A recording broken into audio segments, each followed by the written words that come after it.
मित्रांनो, आज आपण आलोय जंगलामध्ये. तळवली, परचुरी आणि पांगारीच्या मधोमधच्या जंगलात. खास करून या जंगलामध्ये शेती व्हायची, नाचणी व्हायची, जिथं पिकं घेतली जायची, तिथं आज संपूर्ण जंगल आज पाहायला मिळतोय आपल्याला. तुम्ही आजूबाजूला माझ्या बघू शकता की इथं खूप मोठ्या प्रमाणात जंगलवाढ झालेली आहे.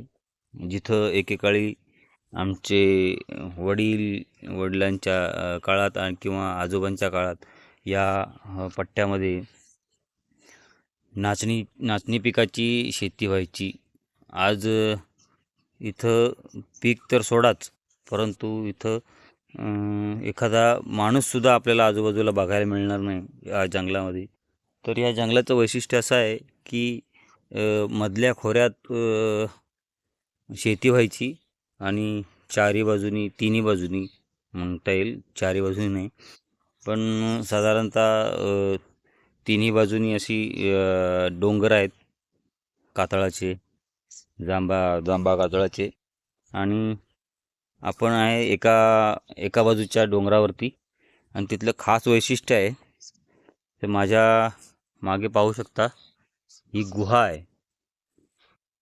तर ही गुहा आज आपण समोरून पाहणार आहोत.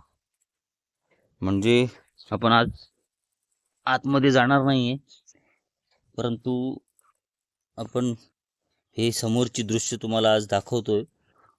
बघू शकता केवढी मोठी गुहा आहे. या गुहेत हे शिरण्याचा हे समोरचा भाग आहे. या समोरच्या भागातून बरंच आतमध्ये गेल्याच्या नंतर मुख्य गुहा चालू होते.